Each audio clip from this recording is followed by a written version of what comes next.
ఈరోజు మార్నింగ్ నుంచి వెదర్ మొత్తం మీరు చూడండి ఇంతే ఉంది. మొత్తం కూల్‌గా ఉంది. వర్షం పడతలేదు, పోతలేదు అన్నట్టుగుంది.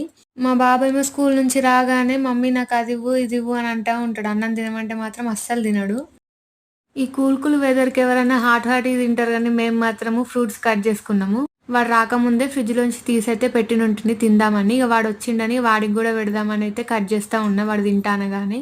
బీట్రూట్ కట్ చేస్తా ఉంటే మాత్రం అదేదో మటన్, చికెన్ కట్ చేసిన ఫీలింగ్ అయితే వచ్చింది. అంత గట్టిగున్నాయి అవి. నేను కట్ చేసింది 2 బీట్రూట్‌లు, 2 క్యారెట్‌లు, ఒక యాపిల్, ఇంకొక ఆలుబుక్కర అన్నమాట. కానీ అవి కట్ చేసేసరికంటే అబ్బా! ఇన్ని తినాల్నా అన్న ఫీలింగొచ్చింది. ఇగ మా బాబుకైతే కొన్ని తీసి వేరే ప్లేట్‌లో వేసిచ్చిన. ఆలుబుక్కర అద్దనేసరికంటే కొంచెం వాడికిచ్చి మిగతావి నేనే తీసేసుకున్నా. ఇగ అవి తింటా ఉంటే అప్పుడు అనిపిచ్చింది, అమ్మ హెల్తీ ఫుడ్ మొత్తం తినాలంటే కష్టంరా బాబు అని. ఒక్కోటి అట్లనే తినేస్తుంటిమి. కానీ అట్లా కట్ చేసినందుకు ఏమబ్బా! ఇన్ని తినాల్నా అన్న ఫీలింగ్ అయితే వచ్చింది. అందుకే అప్పుడప్పుడు హెల్తీ ఫుడ్ గూడా ఎక్కువగా తింటూ ఉండాలనిపిచ్చింది నాకప్పుడు.